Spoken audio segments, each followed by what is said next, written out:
stand for the pledge. Pledge allegiance to the flag of the United States of America and to the republic for which it stands, one nation, under God, indivisible, with liberty and justice for all.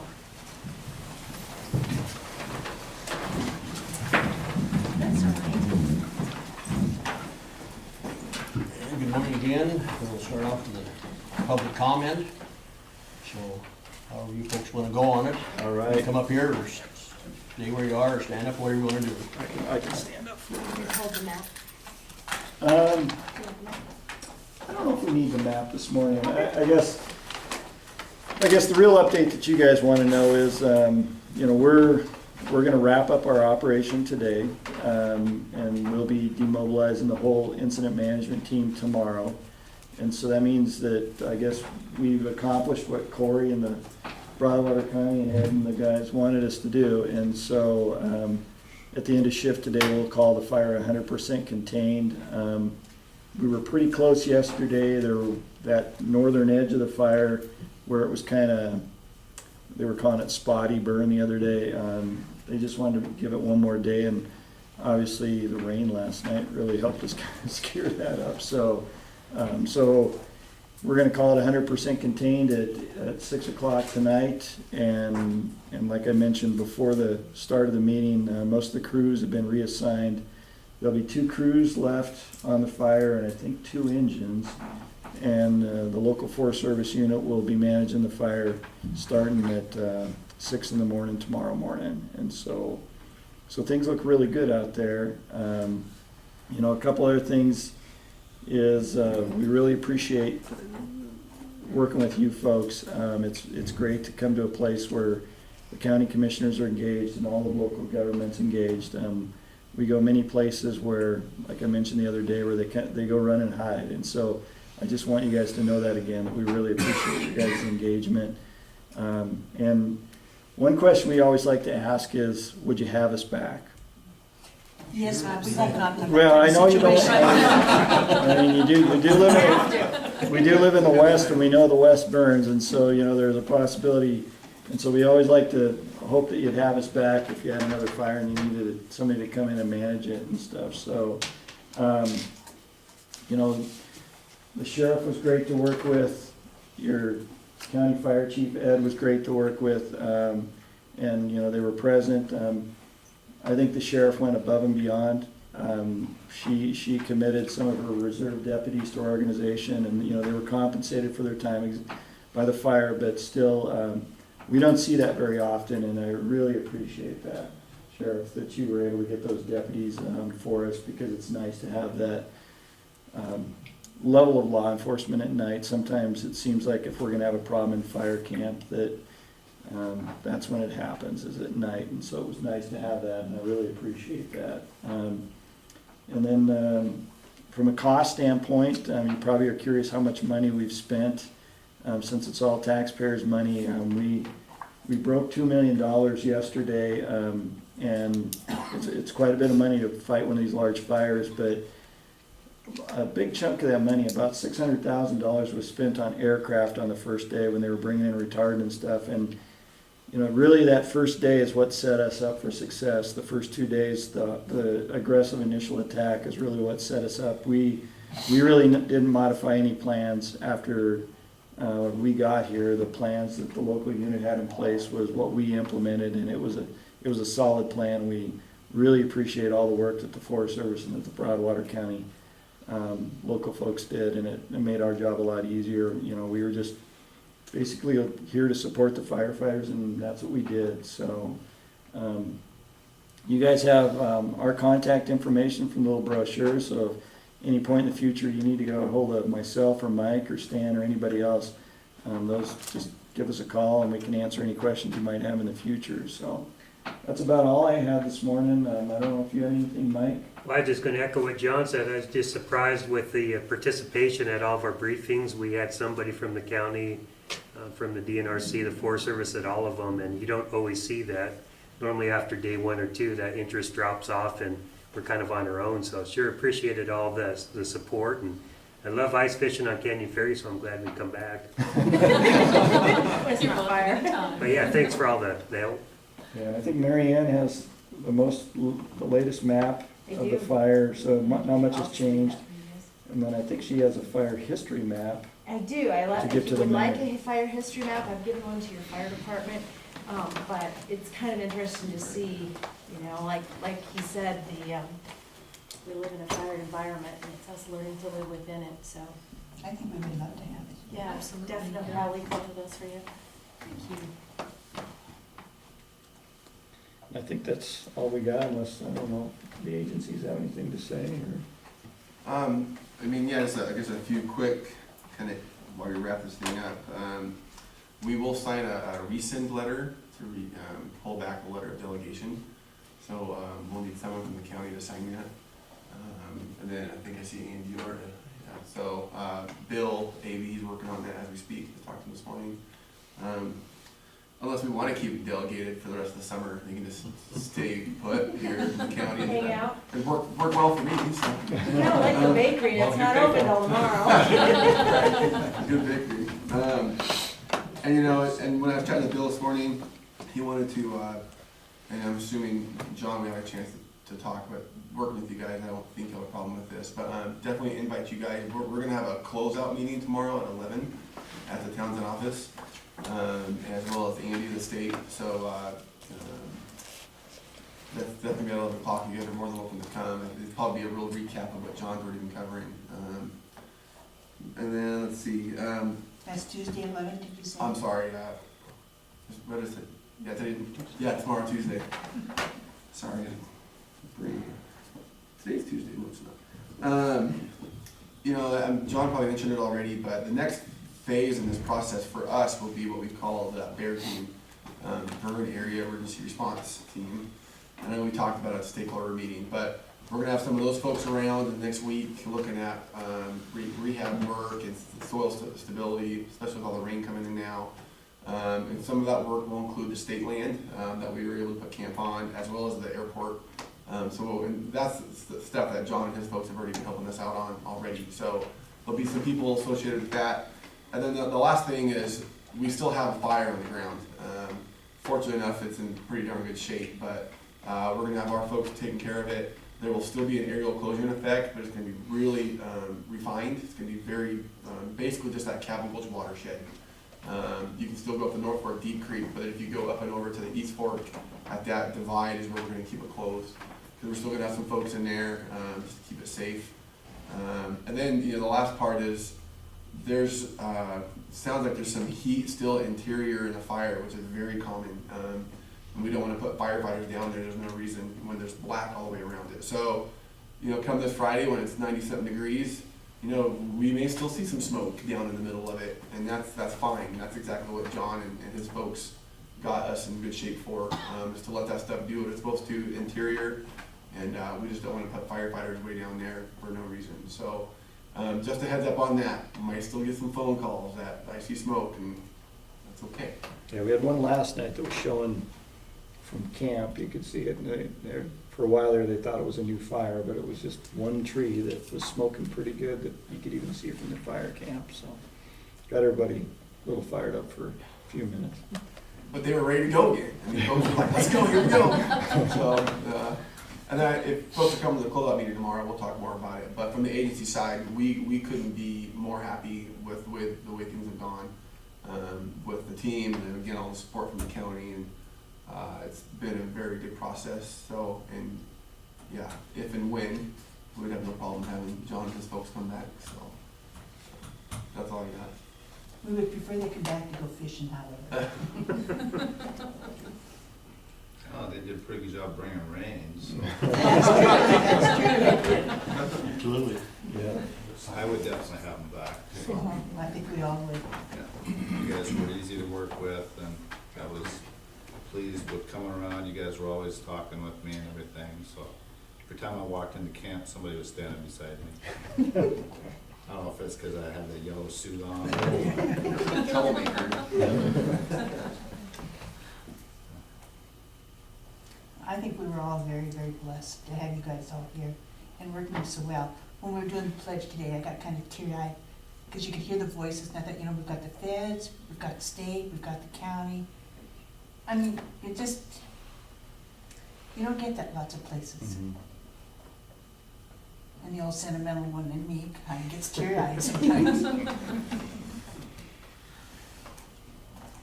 Well, I'd like to ditto the thank you. You guys, you are very easy to work with. I appreciate all the information that you kept us fed with. So thank you very much for everything. So I say thank you for everything, and you made our jobs easier, let's put it that way. Good.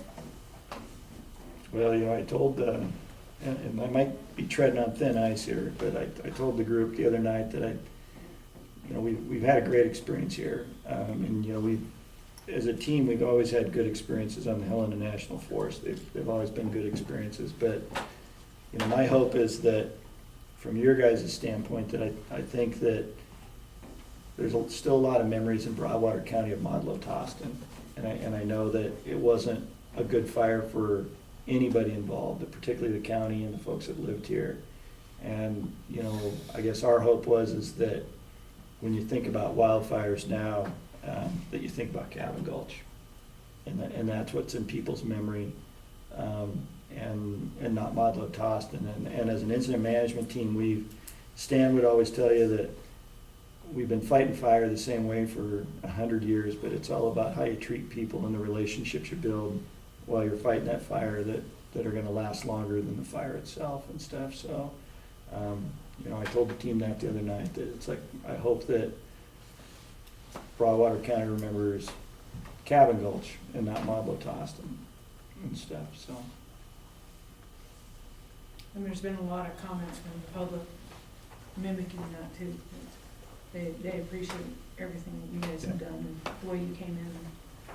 Well, I think we got really lucky on the initial attack that the place wasn't busy. If the area was busy, it's a lot harder to get stuff, but it's always such a good feeling when you can order something and it shows up. I mean, we actually had too much stuff for a while that we sent back. It was just, so that doesn't happen a lot, but when it happens, it sure is nice. And it's sometimes you get lucky and stuff in that regard. So.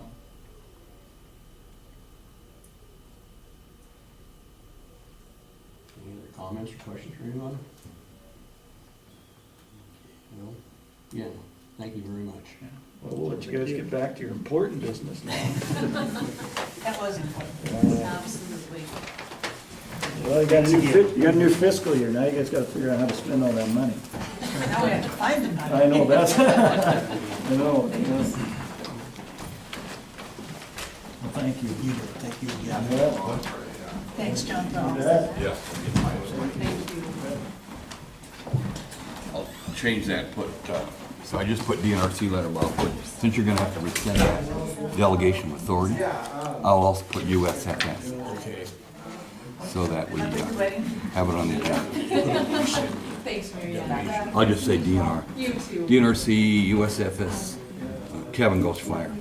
I wasn't sure where that was coming from, so, okay, all right, super. I guess you didn't need me on there. God willing.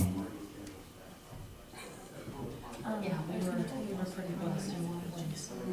Yes. It sounds the same, but just. Do you have to go through David anymore when you close out stuff? I'm gonna run up there and get some IAPs. We've been keeping records of those. And Brenda needs them also. It's all ready. Are you coming back to the meeting or? No, I Today, won't. you're not back today, okay. No. Thank you again for all your. You guys want these here? Sure. Take a look at them and then I'll put them down. You know. Sounds good. Thanks, Mike. You bet, and I got them for August. What day is that? 3rd. We have down here at 10:45. It'd be DNRC, USFS, Cabin Gulch Fire documents. Both rescind the delegation and then sign that letter to DNRC requesting. Very good. Okay, very good. Thank you, Mike, You bet. for everything. Oh, you bet. Glad to have a good team. Yeah, You yeah, vote. we did. Thank you. Thank you.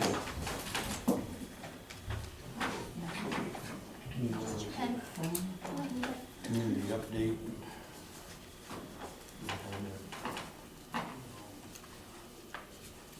I think, speak for all of us, that I think that everybody was just busy with fair, rodeo, and most of all, the fire, and the updates in the morning.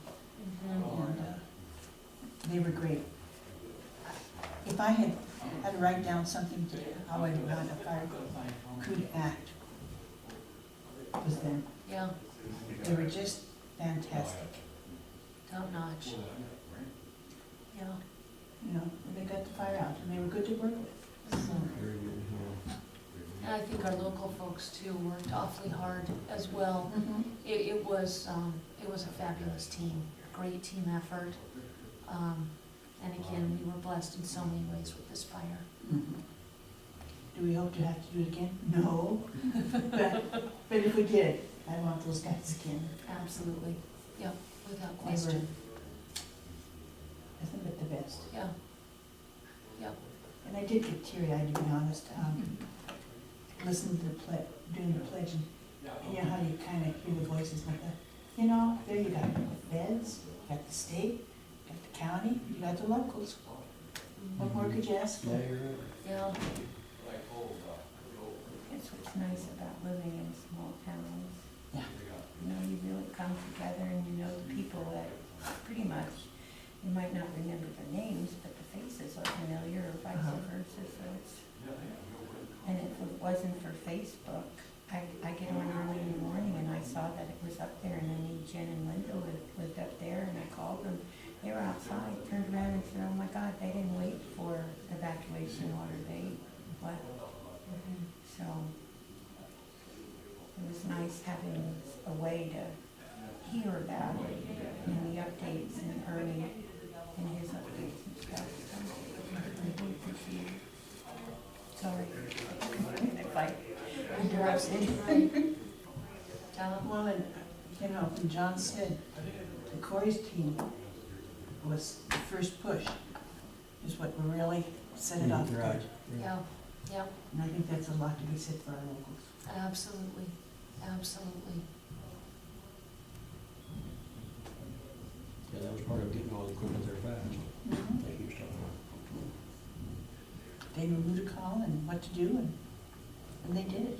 Yeah, The name that I haven't heard mentioned as much this weekend was Philip Knopp, and I understand he took the bull by the horns yeah, and really went to town with it. yeah, he did a heck of a good job. Who was he? The name sounds familiar. Philip Knopp, It was with the local district here. Oh, okay. Fire, Forest Service, I was gonna say the name sounded familiar, I just couldn't place where I heard it. yeah. he and his wife are both active in the community. They live up here on the Sand Hills. Oh, okay. And they're a young couple. Alicia went to school with Kristen, so that puts her 35, 36, around in there. Yeah, yeah. And so, Bless your heart. 36 doesn't feel young.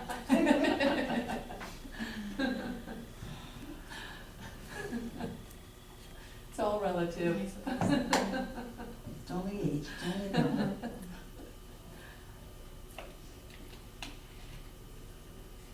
Okay, I guess most of ours was the briefings every day and everything, so. Yeah, that was excellent. It And was. they did a good job on it too, it was well planned. You know, it really was, you know, they had it lined out. If there was questions, they answered them. One day, I think that was Saturday, they had video of going through the fire. Went through the whole fire line and explained, and you could see where the cats had done their circling, so to speak.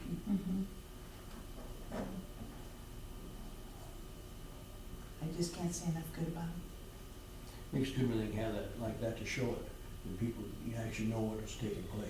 You know, the dozer line and stuff like that, they can have a drawing, say, oh, we got dozer line here where they show it like that. And you can see it in black and white. Yeah, it's, You know, and I'm glad, because I think people in this community, and I just say carefully or whatever, the Modelo fire left some bad taste in people's mouths around here. I'm gonna have to look that up. And I think that, this changed there were that. about 80,000 acres, wasn't there, even, or 100,000, like I can't remember, it was phenomenal. Well, it claimed from clear over there at Toss to Modelo, it jumped the Deep Creek Highway, so Yeah. there were some problems there. And they obviously learned from it. Which is what I think each one of us as human beings hopes to do. Mm-hmm. We'll all make mistakes, there's just no way to get away from it, but as long as we learn from it, that's our charge. Mhm. Absolutely. that. You mentioned we'll do some. Before we move on, there were two meetings this week that I think we might need to discuss, I'm not sure. Are you, there was the local advisory council for mental health, and we talked about the grant that Nicole has been writing for the community, and also the trust board had a meeting this week as well. Are you here for that? I am, Nicole? yeah, for the grant. Basically, I Carrie Lacousse Carrie Lacousse, is with the Department of Public Health and Human Services, who has given us the opportunity to apply for a grant for a jail diversion and crisis intervention program here in the county. So I met with the local advisory, is it council or committee? Council, okay, on mental health, to talk to them about writing this grant for a feasibility study for this jail diversion program in Broadwater County. So they were supportive of that. I've got a couple of other letters of support, one from Linda Campbell, one from Bob Webster, who has been involved and active with the mental health community, I guess, here in the county. So Carrie Lacousse is the program director, I believe, for the Addictive and Mental Disorders Division of DPHHS, looking to find out exactly what the county match rate is on this. So I've called another gal in her office, and I also spoke with Kenny Bell, who's with the Butte office of DPHHS, so I haven't been able to nail down the figures. So I guess if I can get a more solid dollar amount on what the county would be matching, this grant has to be in by the end of this month, which is Friday. I wanted to get it sent off today, just because it's done, it's ready to go, other than the support of the commissioners. There's some discrepancy on whether it's a 70% match from the state and 30% from the county, or is it $1 from the county and then they match 70 cents for every dollar we spend. So we still haven't nailed that down. So it's, it's a significant difference. What will this grant do? It will, well, basically, so the feasibility study would be similar to the capital improvements plan that you have now, or the growth policy plan. It would be done by not myself, but by either a company or an individual who's qualified in performing these feasibility studies to determine what Broadwater County's needs really are for a crisis intervention program. Because right now, in talking with the folks next door there, if someone's in crisis, I'll use the example of, say, suicidal. They can bring them in here and put them, in our jail. They have tried to take them to St. Peter's Hospital to the behavioral science unit, Warm Springs, but those are generally full. The VA hospital no longer has the capability to take folks like that. So what they're doing is either hauling them into Helena, to St. Peter's Hospital, to Warm Springs, if there's availability, or bringing them back here and detaining them, which is really not what these folks who are in a mental crisis, this isn't what they need. This isn't helping them. It's basically punishing them for having those emotions, but they have to do it for their own safety. So what this would do, a feasibility study would look at what we actually could do here in Broadwater County, and what do we need here in Broadwater County. Do we need some hospital beds solely for that purpose here at the Broadwater Health Center? Is there something else that we need? A feasibility study would just go through and identify all of those things that we would need here. And the reason I compare it to a capital improvements plan is because it's essentially the same thing. We go through an interview and take note of what resources we have available here in our county and put put them into the study. So then moving forward, we could apply for more grant funding to actually take those as action items. Instead of just saying, you know, I think we need some hospital beds, let's put all of our money towards that. A feasibility study would actually identify and rank our needs. So, Is there a possibility of beds at the hospital? I'm not sure. That just was an option. So, but I don't know, a feasibility study would identify that. Very good. So, my guesstimate is that a feasibility study would be approximately $30,000. If it's a 70% match from the state and 30 from the county, we're looking at $9,000 of county matching funds. If it's this other way of $1 county funds, 70 cents on the dollar match from DPHHS, we're looking at about 17,000 county funds. So it's a significant difference. So of course, I'm not looking for you to give me the go-ahead right now, but if I can get a more solid dollar amount, do I need to come back to this commission because you're not meeting on Wednesday? Is that true? No. Or could I get something from you today saying if it is the 30% match, say the $9,000 in county funds, would you be amenable to that? I will make a motion that we give Nicole the go-ahead to pursue this grant. And I will second it. Moved and seconded, give Nicole permission to go farther on this, excuse me, grant. All in favor? Aye. Motion. And the place we'll really need to put it on the agenda is when we accept it. Mhm. Right now, it's just an agreement that we are interested in pursuing it, recognize the need. Here's a support letter if you guys want to read that and sign it. I did send it out via email so you could read it before. You did?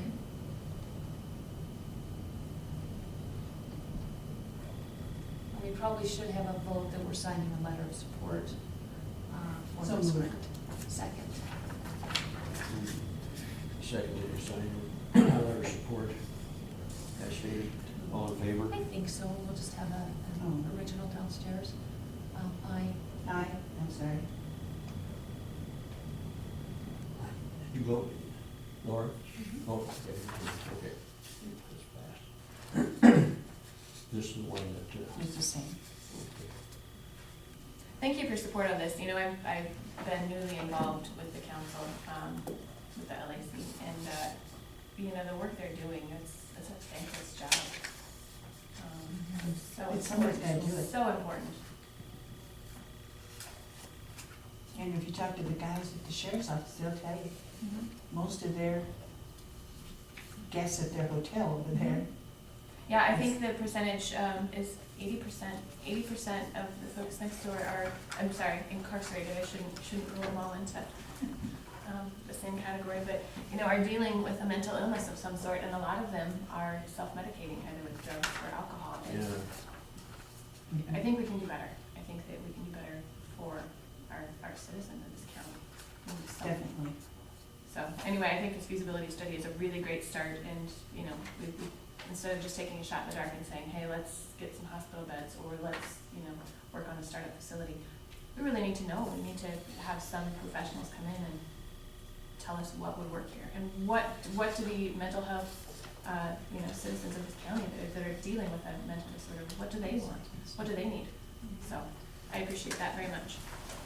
This is a letter of support from the Board of Health. I also sent that out via email. I'll run over to the hospital and get Fran Wright's signature, but since you're here, that would be great to get it signed as well. So there's two originals. We can give one to Ann and one to you, Nicole. Thank you. And you have it to go? Oh, Yep, here you I've go. got one. You're good. All right.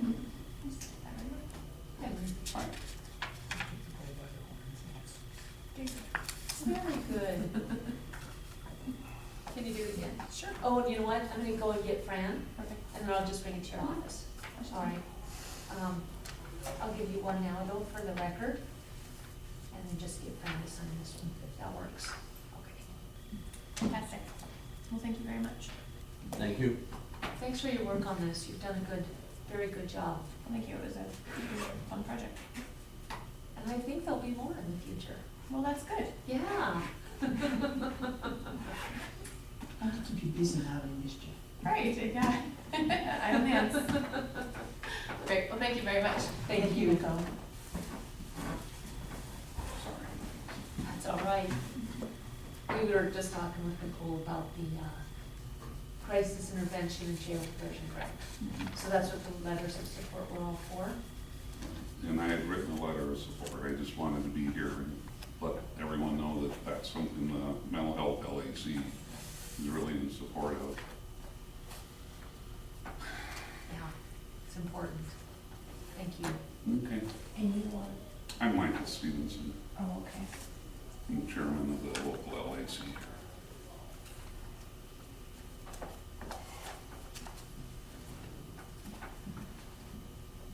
Well, thank you again for your work on this. Okay. Appreciate it.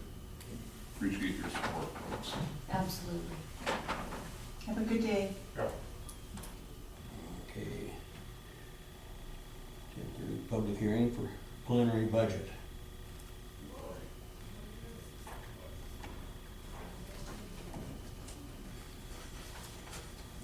Any comments on the preliminary budget? I guess you're the only one here, Sharon. I don't know what it is.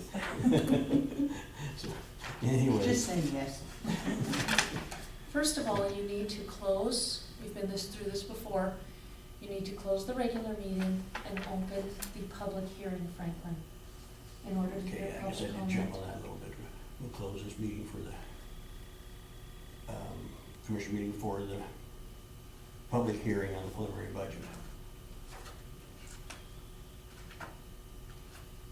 Since we don't have any comments, the public meeting will be recessed and we will go back to our regular meeting. Do we not have to talk about this then? I thought we'd do that this afternoon on this paper. Oh, all right. Actually, there's nothing on the agenda that says that we're going to be discussing, following through, addressing, voting on the preliminary budget. You said you're going to recess the public hearing? Yes. Why? Because I double checked with Harold at Mako and he says, that's the way to go. He says, you recess it. I thought there was a 2-week period. He said it can be recessed indefinitely. There has been a 2-week period of advertising. That's fine if you want to recess it, but you need to explain why. But what we need to do in order to have this as an official document that the public can look at is adopt it. And the public hearing, as you well know, should use the same language as in the legal ad and He should said we don't say- have to adopt it Excuse me. until the day of the Excuse final me. budget. That is not correct, Franklin. We adopt the final budget, but we have to adopt a preliminary budget to work from. And the public hearing should say what we're doing with the preliminary budget, i.e. adopt. This is a public hearing to adopt the preliminary budget. You can still keep it recessed, but that's the purpose of today's public hearing. Can I ask a question? Yeah, I'm recessed. What was the budget last year? Do you have those figures as compared to this year? Yes, I'll leave it to the chairman to Is there answer a that. budget number, like, did it go up, did it go down? or- We just received it here this morning. Based on the fact that there has been numerous issues with the agendas, with not following any kind of legal protocol, I don't know what else to do to communicate the importance of what it is we are charged with doing, Franklin. And for that reason, I have put together 2 things here, and Elaine, it's kind of up to you as far as what way you want to go. There's 3 handouts here. One is open meetings, and it's just from online. It's a handout on what they are, the purpose. The other one is an email sent to you, Franklin, this week that included elected officials, including the county attorney, clerk of court, clerk and recorder treasurer, the rest of the commission, as well as the accounting office, about the issues with today's agenda, and then also a list of problems that we've had with you from just January to March. I didn't go any further than that, but I have here two things. One is either a memo from me confronting these issues. One is the agendas. The other is apparent sabotage of the county budget process, the ill treatment of citizens and our employees and your fellow elected officials. And then the other one is a censure. And this censure is the same thing. I'll give you this whole stack, Elaine. If Elaine would like to sign with me on that, then we can take a motion and a second. But this is to protect the county. If there is a legal challenge to the county, there needs to be a paper trail that Elaine and I have tried and tried and tried to communicate with you, Franklin, and direct you in how to do these important legally defined things, and that we are getting nowhere. Anytime you reported me on things that need to be done, has been. You can go on with all your gibbish all you want. Montana state law isn't gibbish, Franklin. So with that, I just don't know what else to do at all. So whatever you guys want to do as far as moving forward, Are we doing the budget hearing right now? we were. There wasn't any other comment, but go ahead. Oh, If you I have- didn't interrupt your sentence, I was just checking where we were on the agenda. I just was sharing documentation. You're more than welcome to this, Cory. I don't know how to deal with this anymore. I put together a document. One is a censure, the other is a memo, addressing these agendas, the lack of following, the process that's not only defined in state law, but in county policy. The fact that we keep trying to help with the agenda, but it's passed without even being brought to Elaine and I to have an eye on it. The complaints that we get, I heard from several citizens this week on our agenda, and I have nothing to say to them. So again, however you guys want to proceed is fine, but we've got to at least have a paper trail that we're trying to direct. That's true. I Maybe talked a to couple minutes. Harold at Mako on this, and this is what he told me, and that's the way I'm trying to do it. If somebody tells me they want a certain thing on the agenda, put it on there.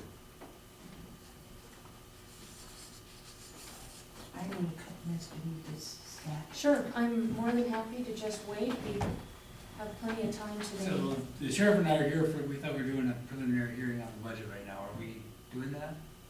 Franklin already recessed it, But so we can open it back up, it's recessed if you open back up. I would request that Elaine be given a few minutes to read, and then we readdress it. Okay, let me go grab my paper. I'll be right back.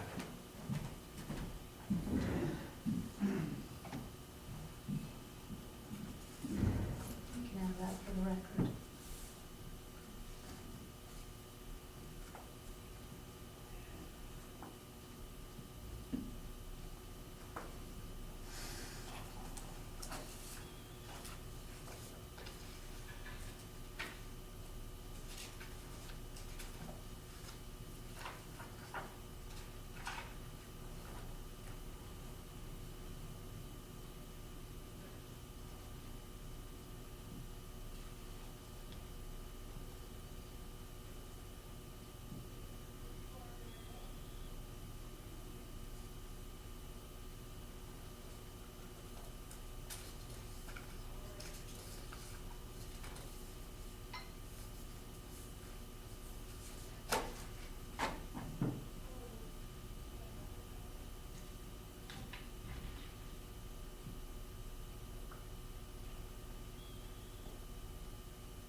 That's the same thing, Elaine, it's almost exactly the same Oh, wording, okay. it's just only from me versus from the commission.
Yes, I'm with the commissioners, or you looking for another officer? For the commissioners. Okay.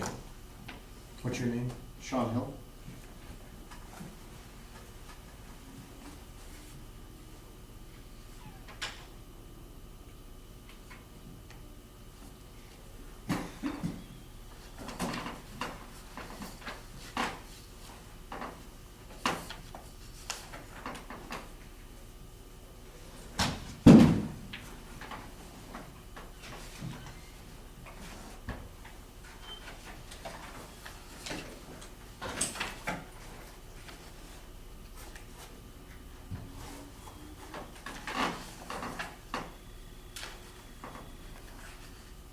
This is just right out of codes, is it not? It is, yeah, it was a handout of the training that we all attended years ago. Oh, you can do- No. With that, again, if there's ever an issue where a judge asks, what did you guys try and do to address these things? This is the only thing I see is the ability to say, we tried. So with that, I do move that we censure Commissioner Salivka for the violations to open meeting laws and the right to know for citizens with the inadequate agendas, the consistently refusing to vote, abstaining from votes so that he doesn't have to take responsibility, refusing to discuss issues like his refusal to accept the minutes on almost a weekly basis, undermining the commission and the whole budget process the last 6 weeks, the ill treatment of a variety of our employees, not following the county policies regarding the cancellations or changes to agendas. With all the things stated, I'll second that motion. Okay, discussion, all I'll say is Hope is just following through on a bunch of her lies like she always does. I have not tried to derail any of this budget stuff. I've worked as much as I can with it without getting any, the help I get if I call Mako or something like that. Elaine has helped me on some questions when I ask her. And as far as treating employees, I think I've treated them all fair. I don't know anything beyond that. And voting on the minutes, yes. I've never been in an organization before where there isn't, during the meeting, there's an addition or corrections of minutes. And here there never is. But the minutes are come to us just a matter of short days after the meeting. Right, that's many organizations have been the same thing. But then there's always, the additions or corrections are done at the time. I've asked for corrections many times, that way you can ask for them anymore. call for the question. I have a question. I think you have to have public comment on this, Okay, or comment from Can I ask a few questions? And you can have a copy of everything. What exactly are you voting to censure him on? Can I see a copy of that? Yeah, we have been trying since he was elected chairman, almost on a weekly basis, to help with the agenda, to get things done, to communicate, to deliberate. And we have been met with one brick wall from him after the next, after the next. It's not that he doesn't know or understand the job. There's a definite lack of curiosity and desire to learn the job. And it puts tremendously more work and pressure on Elaine and I, on a variety of our employees. And I am at my wit's end at trying to find a way to work with him. You know yourself, Corey, on the agenda items, Austin, I'll ask you, hey, you write it the way you want it. I just had DES write how he wants it. Different things in here, I'll repeat it. Is this what we want on the agenda? I've done that time after time. So let me ask you this in terms of public deliberation. So part of this censure is public deliberate. You're saying that he's refusing to deliberate, or vote on items? Yes, And that's part of the reason for the censure? yes, And are you saying that this is part of the open meeting process and the public's right to know? yes. And Public has a what are right to you know basing that why on? we're voting. What are you basing that on? Trainings, the law, the handout that we have. One of our charges is to share with the public why we're voting a particular way. If all three of us on every single item on the agenda also refuse to vote, nothing gets done. The three of us are each supposed to be voting, abstaining so that we don't have to take responsibility. If there's a personal conflict, yes, you abstain. But you don't abstain because you don't want to go to the public and say, yeah, I did have to vote yes on that because, or I voted against that because. And I do, so many times I've voted no, without any doubt. I abstained, because I was always told, abstain, you're not really for it or against it, so I was always voting abstain. Now they claim that that isn't the way to go. But anyway, that was my idea, because so many times, I'm not completely against something, but I'm not for it either. That's why I abstained. This is back on different things. So as far as voting no, you bet I voted no a lot. Where's the legal requirement that the commissioner has to vote on an item? Where is that? For Well, example, again- in the legislature, I know that if they're present, they have to vote. If they're in the room. I don't know. I don't have my law book with me. I didn't, pull up the law. I don't know that there is a law, but I do know this. The county comes to a screeching halt if all three commissioners decide not to vote. But how So many there's votes a does it- common sense What's the quorum issue. required? Two? Two. And how many votes does it take to pass anything? Two. So, I where's the hear problem? you, Corey. That's not the only issue here. Okay, but The that's one email issue. about the agenda is really what started this. This is a horrible agenda. But the thing is there's a whole list of things that have been done consistently that are not in keeping with our role as county commissioners. When we want to talk about an issue like why he's voting no or abstaining from voting from even adopting the minutes, there's a certain element of there needs to be some deliberation, some communication, some discussion on why things are happening so that we can at least try and work together. How to just get us to try and work together, there's no help out there.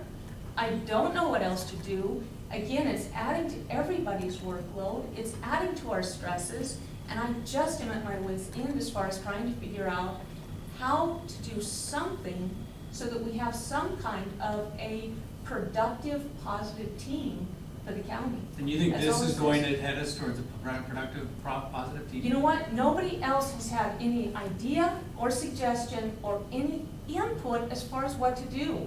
So, yeah, maybe this won't, but again, if there is a legal challenge, this is also CYA. I want to be able to say, yes, Judge, I did everything I could. You can watch the videos every single week since January where Elaine and I have both said, you have to do this, you have to do this, you have to do this. We've gone to trainings, publicly invited Franklin to come to these trainings. At some point, there has got to be something done that says this isn't a joke.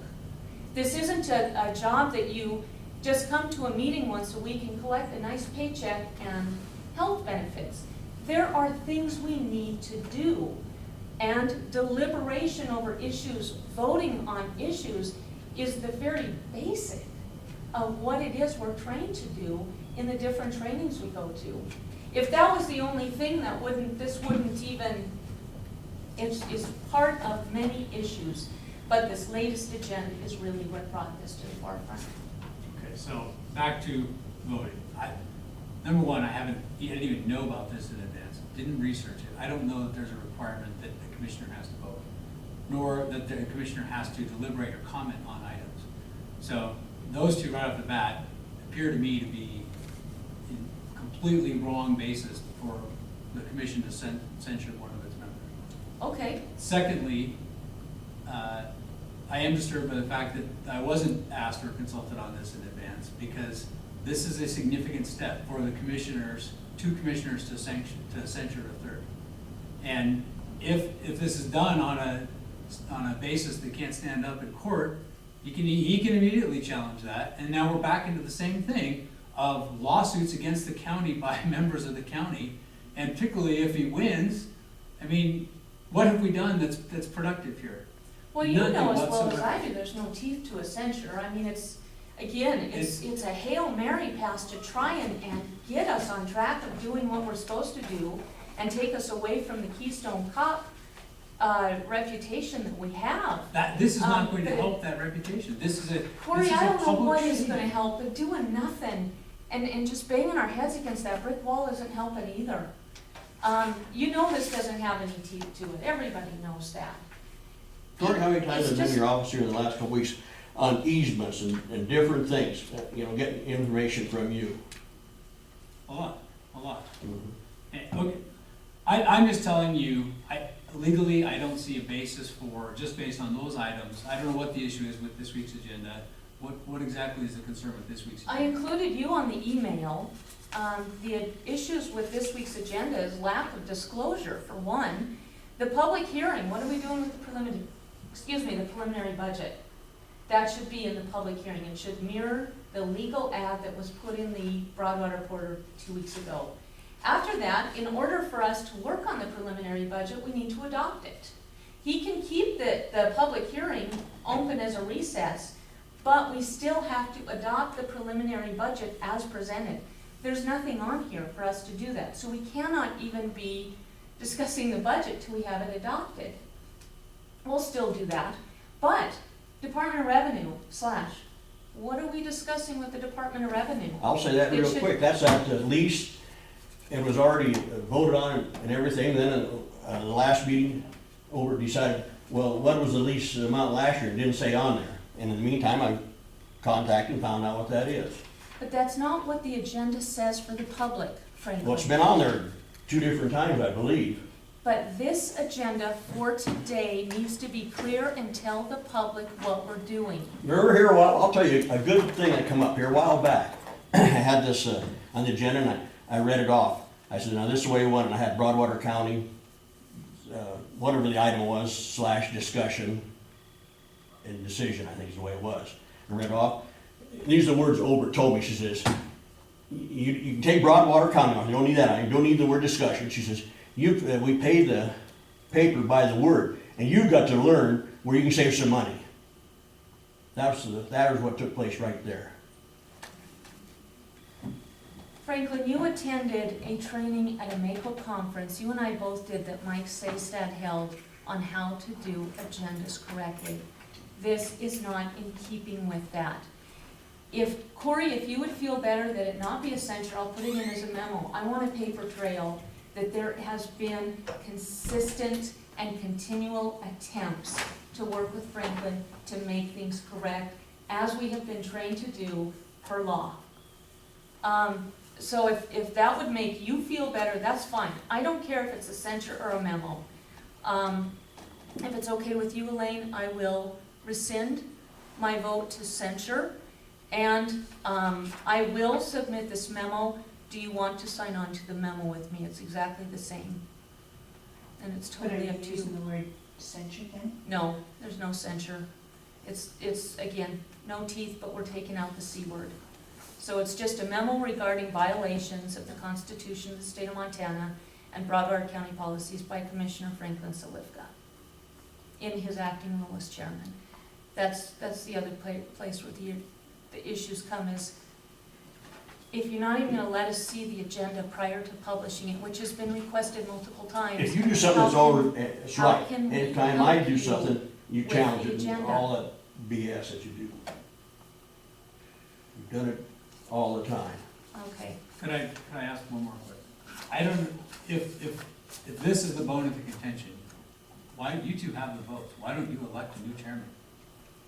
That, if that's what you're concerned about, and you've got the votes, that, you should probably just do that. And I can tell you, I don't see in here, something that would add up to violations of the Constitution. I sure don't want a majority vote from this commission saying that you violated the Constitution.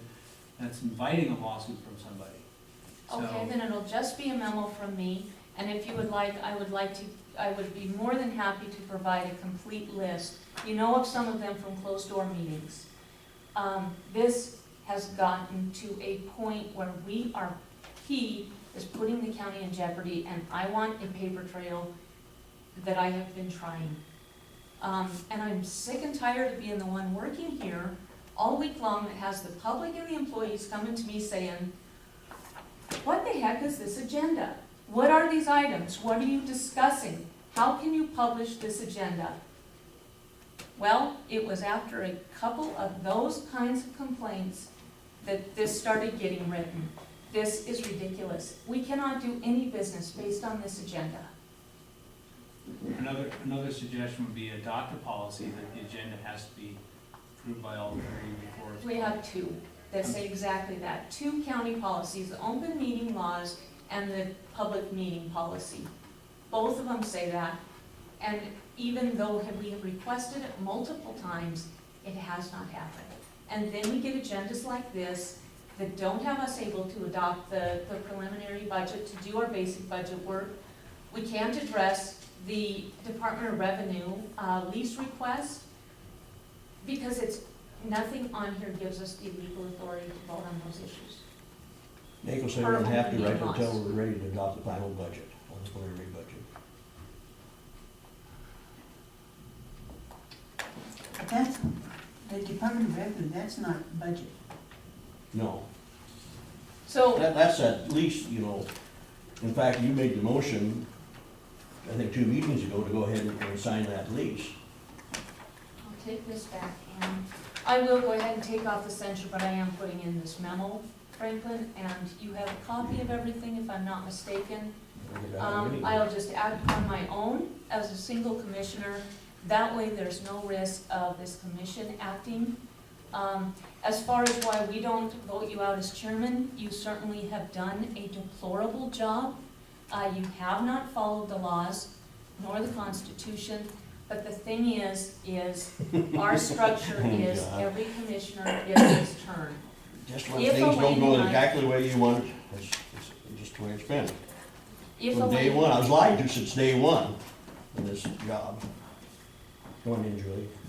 If Elaine and I were to vote him out as chairman, the backlash that we experienced the last 2 years I would imagine, hit again. There'd be no credibility to removing him. It really needs to be a legal decision, and we just don't have that kind of legal authority to remove him. If the citizens or the employees want to come forward with a request, that would certainly add credence, but for Elaine and I to act just based on the fact that he's incompetent, that was a choice of the citizens to elect him, and so it is, I think, out of our hands as just the two of us to remove him as chairman. Well, they elected him as commissioner, they didn't elect him as chairman, you two elected him as chairman. Yep. I see it as much less of an incendiary move than a censure, frankly. Yeah, and as far as being a chairman, chairman runs the meeting, has some, I guess some people think as chairman, boy, you're up there, I never looked that way, that's the way I've been all my life. I never looked for anything like some people do. Not saying anything right now. I could add one more comment. We all talked, it's been over a month now, we had a discussion about working together more and teamwork, and I don't know what happened to that commitment, but, and that's not just her, that's you too. I mean, the answer here is more communication, not less. I don't know how the three of you can get there. I mean, you don't work for me, I'm your legal advisor, but you work for the citizens, but I don't know. I'm not so sure we don't need that pep talk again. We can go do a survival weekend together. I think they'd like to from day one, it's tough to. Anyway. Any other, I guess we're gonna be on this budget this afternoon from 1:30 on, so. Forget where we're at right now here. 12 o'clock. Okay, June. So, would that work out the best for you and the sheriff then? Kind of get beyond our schedule. 2 o'clock. In here? No, in the judge's office. So, would you two wanna be right here at 1:30 then? I just thought we were doing a hearing where every department head was gonna come and basically discuss what the spreadsheets from Debbie that we have and kind of lay out where we were at this point. Is that accurate? Well, that's what we've been doing. Of course, you didn't get this here until just recently. Yeah, I got it for Thursday and Friday. 85 minutes. Or will you guys schedule us with you individually like you have in the past? Well, I guess we can do it again. We've done it already. But you want to be scheduled? Well, last time we didn't have the worksheets. Right. So right. at the end of that meeting, you commissioners said we were gonna have a meeting, the preliminary budget hearing with the numbers, which we all have, I think, inside you. And from there, then, you would start taking action to move us to the final budget. Yeah. That was the last time we met here in this room on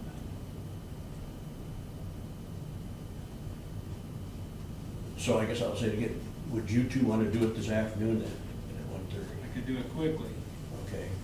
Do you think you're pretty fast in yours anyway, or do you want to wait till another time? Do you think we should schedule, we went through all these already, but there again, like you say, we never had the final. I don't think we could thoroughly do it until we had the numbers. And now we have numbers in front of us. Before it was by guess and by golly. And this kind of unknown would be cleared up with an agenda with some specifics. Well, if we didn't have the information, things would have been any different anyway. Just tell us when you want us back, I guess. Okay. Are you saying 1:30 today? All right. We'll be back.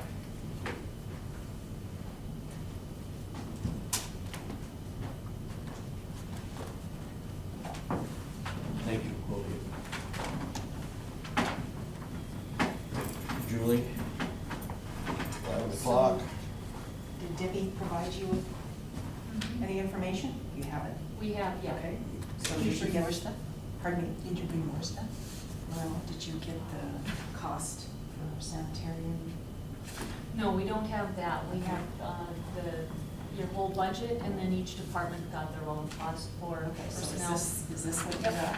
we do. This figure right here, 91, or is gross? This goes with that.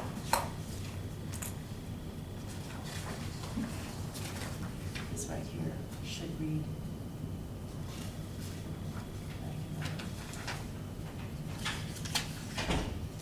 What's your phone This is number? expenses.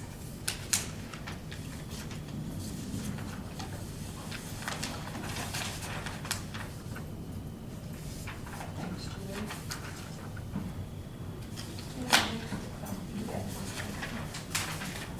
How about you?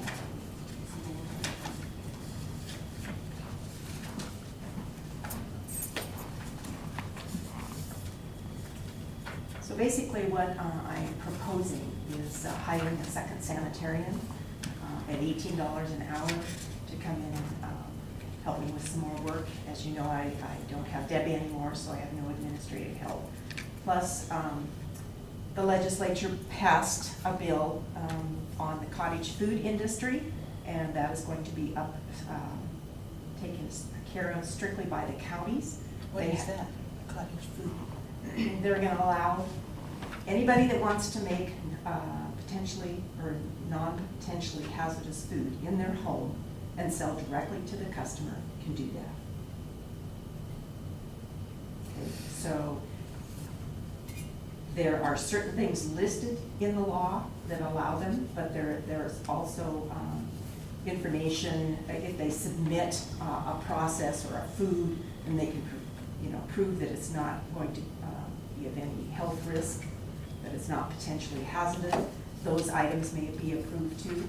So they're not going to be issued licensed like the licensed establishments are, like the licensed food purveyors or manufacturers, but they are going to be permitted. With that, we do no inspections, so whatever goes on in the house is in their ballpark. But we have to do the plan review and the permitting on this. And so each one of these things, we need to look at water, we need to look at sewer, we look at what portion of the house they're designating to use for this purpose. We need to monitor how they're selling this, because it has to be direct to the customer. It cannot be on the internet. They can advertise on the internet, they cannot do internet sales. They can sell at a farmer's market, or they can sell at a booth on the corner downtown all by themselves, just so long as they are, the person that's permitted is the person standing in the booth and selling whatever it is they're selling, pies or cookies or cinnamon rolls or whatever. So that is the cottage food. So we anticipate, quite a few people to begin with. It may level off when they find out they really can't turn a big profit if they're not, if they can't do interstate and they cannot market it to a supermarket or a restaurant or a bakery or whatever. It has to be a direct sale. So, but we anticipate there'll be a lot of interest in this to begin with, a lot of plan review, that type of thing. So that's going to take more time and more paperwork. The other thing is temporary food establishments are no longer going to be licensed through the state. So we need to do a little more thorough plan review and then license them for the temporary event right here. So What would be a temporary? well, like for the fair, Sarah Bear, she does her Dutch oven cooking. So people that do that, pretty much a lot of the festivals and events and stuff that we have involve temporary licenses. If they're not nonprofit or they don't have a food license, then they have to get a temporary. And that involves, some plan review as far as hand washing, utensil cleaning. Like if somebody comes in from another county and maybe they have a licensed food establishment in that county, but they want to set up a mobile unit here. I have somebody out of Missoula that does that. They bring their tent, their refrigerators, their 3-compartment sink. They bring all of that over in a big van truck, and they set it up and they get a temporary license. What about like ones coming like selling peaches or flathead cherries? No, You won't no, be involved in that part? That's a fruit stand, and that's something Department of Ag looks at. Oh. Yeah, if they look at it at all, but those are fruit stands, so they're exempt from licensure. So that's part of the reason I want another sanitarian versus like Debbie. I know Debbie was very frustrated because she couldn't assist me with things that require a sanitarian to do. Okay, she could type, she could file, she could do a few things like that, but anytime there was an issue that needed to be discussed, she couldn't do that. She couldn't necessarily have somebody come in and issue them a permit. And so rather than spend money on another administrative assistant, even a full-time one, it would be more beneficial to me to even start off with a sanitarian and training, somebody that I can train, Plus, you know, by the end of 2016, I would like to, I'm looking at retiring. So my hands don't work as good as they used to, and I have trouble trying to take food temperatures and do the little test strips, get them out of the bottle and stuff. And I've had surgery on one hand, but I need surgery on my right. And anyway, so I'm kind of limited that way. Plus, you know, if you look at the one sanitarian cost per year, so the top two is if we both work full-time, them starting at $18 an hour. The other one, the bottom one, just for comparison is, just to get that assistant, or that sanitarian in training, I would be willing to drop back to 4 days a week, therefore cutting my salary by $12,000, just to get somebody on board. I think it would be almost cruel to take a county and drop it in somebody's hands that doesn't have a clue about the county itself. I mean, each county is a little bit different. We do inspections just like everybody else does, but they don't know the subdivisions, they don't know the roads, they don't know the people. I just think, you know, even when I took over 10 years ago, it was a struggle, but I had Nicole in my office who knew people, knew the roads. She gave me directions to where I needed to go, and it worked out pretty good. But when you take somebody that, you know, and there is nobody right in town here that, you know, would probably apply as a sanitarian training, and if you don't offer them enough money, they're probably not going to come to Townsend anyway. So those are the two options. You know, either leaving me the full 40-hour week or dropping me back to 32 and hiring a sanitarian or a sanitarian in training for 40 hours a week. Or if the commission doesn't entertain that big of increase, then last year I presented a proposal from, it's called Yellowstone Environmental Solutions. Yes, this is Sean Hill. He represents that company, and they are still willing to help me with inspections, do site evaluations, wherever I need them, for $55 per inspection for licensed establishments, $60 for a site evaluation or a septic inspection, and then plus mileage. So if you figure all that out, it's probably going, you know, it would probably end up being less than $5,000, which anything under that doesn't have to go out for bid. So it would be on a monthly basis as needed. So that's Where is home base for you? I'm sorry? Where is home base? We're out of Belgrade, so it's relatively close. Oh, I thought you said Billings. Oh, no. No, we're Okay. out of Belgrade. This is Sean Hill with Yeah, for some reason I thought Yellowstone you said- Environmental Okay, I Solutions. guess that's Yellowstone. when you said gotcha. Yellowstone, Yeah. actually, got me, yes. It was just a catchy name. And I've known Sean for many, many years, since he started at Galvin County, so. And I know his cohort, Susan, what's Susan's last name? Baldwin. Baldwin, yeah. And She's based up out of Lewistown. Yeah, and she is a sanitarian as well, and she has a degree in veterinary medicine as well. So anyway, they're very qualified folks. Sean was with Galvin County for Almost 10 years. Recently broke off to manage YES, and just recently finished an annual contract over in Iraq. So I've been over in the desert for the last year.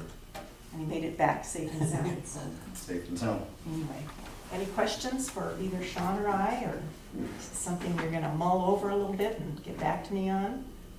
I have some questions, Okay. if I may.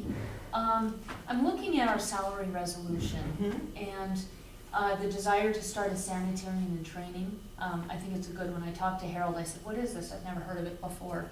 And what he said is, there's so few sanitarians that it really is a wise way to get somebody trained up to speed, and then you move them into the position when That's the okay, head come on. Come sanitarian on through, it's okay, retires. yeah.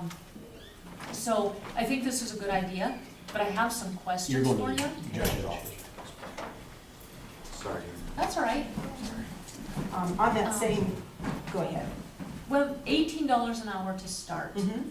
When I look at the salary resolution, that is more than some of our clerks who've been here for 10 years. it's more than our paralegal, it's more than some of our department heads are making. So it would be very difficult to bring in a trainee at $18 an hour. The position of sanitarian training, is this somebody who has an advanced degree? They have to have a Already? minimum of a BS in microbiology, environmental health. They can be a professional engineer.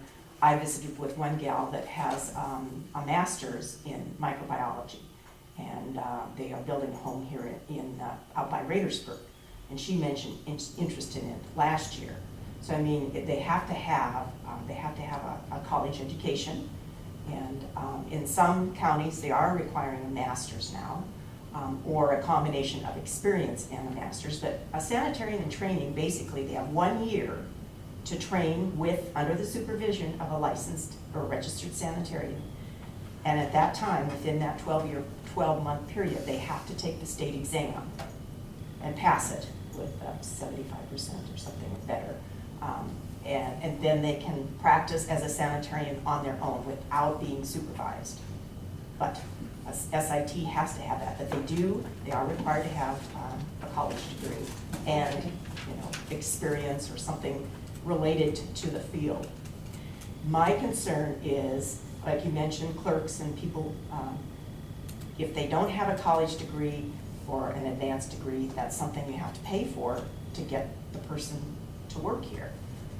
And I think as far as the average for sanitarians in training or sanitarians around the state, a lot of them, complain that their wages, just like everybody else at the county level, are too low. But to get somebody that is educated, sanitarians are far and few between. We had 7 openings this spring, and they finally got the last one filled. But most of them are sanitarians in training that have come in from out of state, because there just are no people in the environmental health field here. And then, like I said, with the state, they continually, every time the legislature passes something, just like when they first did the smoking ban, who was supposed to go out and enforce that? Without any money, the sanitarians. So I mean, it's like anything, decay ordinance or whatever, it comes down, it's always given to the sanitarians. So our jobs get more and more, not less and less. Must be an easy target. I guess. So that's why I'm looking at the $18. If you dropped it even $1, I think you have a hard time getting somebody. And what I would like to see is somebody that would like to move to Townsend and be here, for the long haul, for 5 or 10 years at a minimum, not just get some training and then move on to a bigger environmental health department. If you don't pay them enough, they're not going to stay here. It's just, like the deputy sheriffs or something. They're here for the experience and then they move on. Where I'd like to get somebody young enough, enthusiastic enough, that wants to stay here, that's maybe starting a family, that's looking at schooling for children. Townsend School has a good school. Housing is reasonable, compared to a lot of the bigger cities and bigger departments. To offset this, Julie, I know that there are some revenue sources for your department in the different inspections that you do. Mm-hmm. Do you anticipate being able to bring in some additional revenue? Well, with the cottage food sanitary? industry, we permit them, and that's something that the county has to decide on. The lowest amount for a regular food establishment is $85 a year, okay? So the state was recommending, anywhere from $30 to $50, being there's not an inspection involved, but there's still a plan review. So the county's gonna set that. So whatever cottage food we get in, we will generate, around $40. The temporary licenses as well, we're going to, do that review and issue the license. And it's my understanding that temporary license is gonna stay here in the county as well. And I believe they're proposing $50 for that. Doesn't seem fair to charge somebody $85 for, one event when somebody that's licensed all year long pays $85. Okay, one more question, if I Okay. may.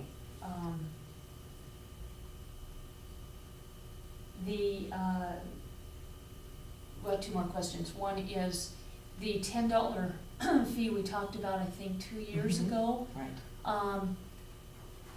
That is for reviewing septics, what was that for? No, that was for Reviewing- people, realtors, primarily realtors coming in and wanting copies of our septic permits. Anymore, when you do, a buy-sell on a house, if you're going through a lender, then you have to prove that you have an approved septic system, or they won't finance it. Or that your septic system is sized for the appropriate number of bedrooms that you're advertising the house for or selling the house for. So if somebody permitted it for 3 bedrooms and then they finished the basement and now it's 5 bedrooms, the bank, the lending institution wants to verify that, it's got enough drain field in it, the tank is large enough. And so, anyway, I get numerous calls every day from realtors that want these permits, a copy of a permit. For the most part, we've scanned them in and I can email them to them. But I mean, they're just adamant about they need it right now. It's like, that's not a priority. If we could get our IT people to put those scanned permits, on a website that was secure, that, they could download them themselves, that might help. But there's still those folks that aren't going to do that, that are going to call and want. And it was fine when Debbie was here. She took care of a lot of that. Somebody'd call in the morning and she'd look up the permit and email it to them. And that's what I do. Some of them come in and they want, a paper copy of it. And I don't charge them for copies if I make it in my office. If I send them down to Ann and they need a COS or something, then she charges them for the copy. But so there's work associated with it and no real gain, other than finding out maybe people don't have their septic systems up to snuff, and then we issue a permit and they extend the system, or they do whatever they need to do to bring it up to par so they can get money to buy the house. So. Could I make this request of you, Julie? Mhm. Thank you for educating me on the educational requirements. I did not realize what kind of degrees are required for sanitarians. Could you put together a proposal for what you think the cottage industry permit fee should be? Okay. As well as a proposal that we do revisit the septic permits for realtors. If you're gonna do the research, I think that instead of the taxpayers paying for that time, it should be those who are asking for the additional service. And it doesn't just include the permits. It's like in situations where somebody wants to buy a parcel, there's nothing in the file that says sanitary restrictions have been lifted, then I have to go research that go back in the books, just like with the City of Townsend property or the property the county had. That takes time to go back and find that. And, and I can't tell them if I don't do the research and find out, so. Yeah. No, I think that would be a good idea, but yeah, I can put together something as far as generating additional revenue. Is that what we're working on? Exactly. Okay. Yeah, and then also the temporary food license proposal there. Yeah. And then maybe an estimate too on what you expect in the next fiscal year, Okay. especially with a sanitarian in training that, the two of you, with some training, the two of you could be taking care of 2 at once. That would help, I think, to offset the request here and give us a few more tools in addressing this. Mhm. Can I add to that? Mm-hmm. If we didn't do the sanitary in training and got you a secretary and did Yellowstone, how does that work? Well, certainly it probably would be less money than hiring somebody, but that, doesn't necessarily fulfill the bill down the road when we go for somebody, full-time. And, but it's certainly an option. Like I said, I don't believe that, and it's hard to say, it may end up being more than that. But unless we get an influx of new licensed establishments, I don't know, do you have any idea as far as,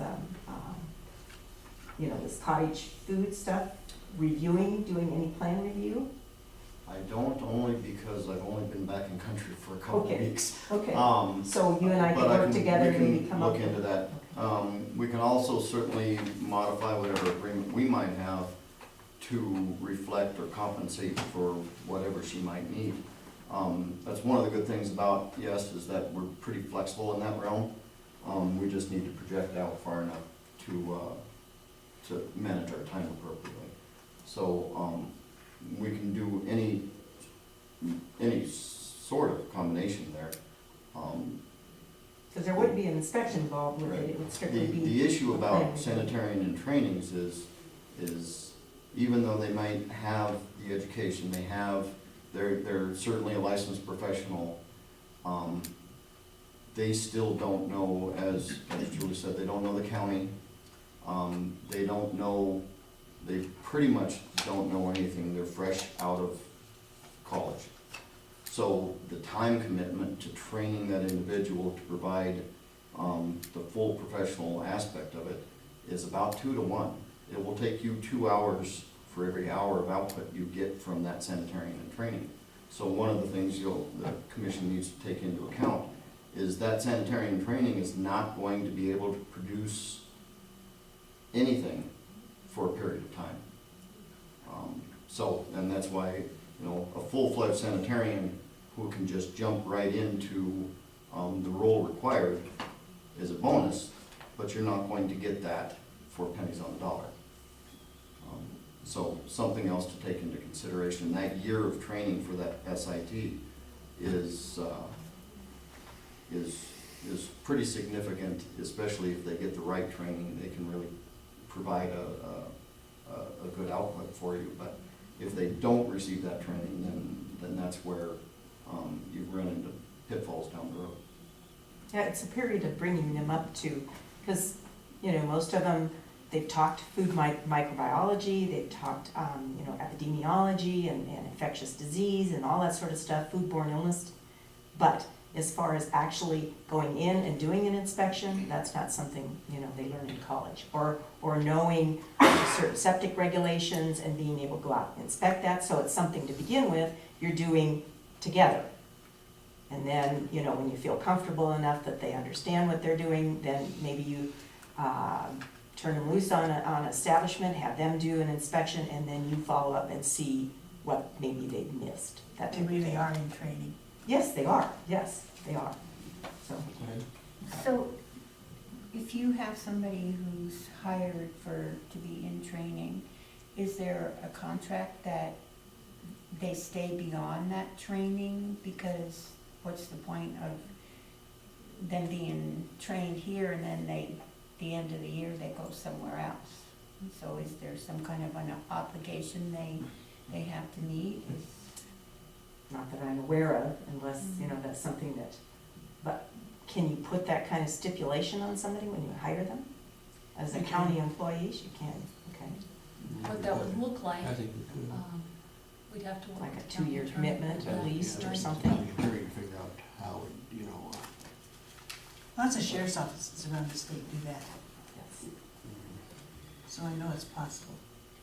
Well, I think, a lot of the counties, they do bring people in, especially when they know folks are, thinking about retiring, because they do, kind of get them up to snuff. But as far as, and I don't know whether this is something you want to entertain and look at for next year and be on top of it come the first of the year, or, and just go with Yes Solutions. I mean, Sean and I will get some, figures together and get it emailed out to your okay, hard copy to you so you can take a That'd look be at it great. why don't you do and that? see. And I will try to get some comparisons about sanitarians and other or SITs in other parts of the state.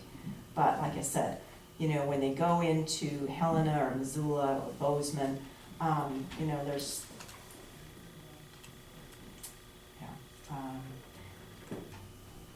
there's more, if they're looking at doing more things, if they're young and they're out of college and they're looking to do more things, then, that might be more appealing. If there's somebody that's married and has a family, Townsend would be more appealing. So it's just, And like I said, this one gal that's out in Waitersburg, she expressed interest. She took all the books home, she was gonna do this, and she found out that, you know, she needed to get a job and bring some money in. So she worked for a while at the college in Helena, and then she went to work for Department of Livestock. So she did quite a few things like that, but anyway, you know, I've had several people express interest in possibly doing this, but yeah. It is a process. It doesn't happen overnight, so. Okay. Well, thank you, Julie, and Okay. if you folks come up with that. Okay, sounds good. Thank you very much. Thanks. Thanks. Commission.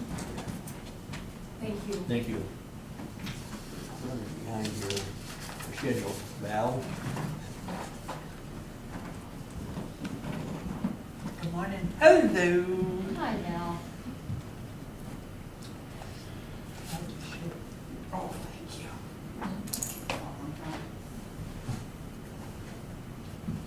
Tell us what you need. Well, as you know, that I put in for a part-time employee, 20 hours a week.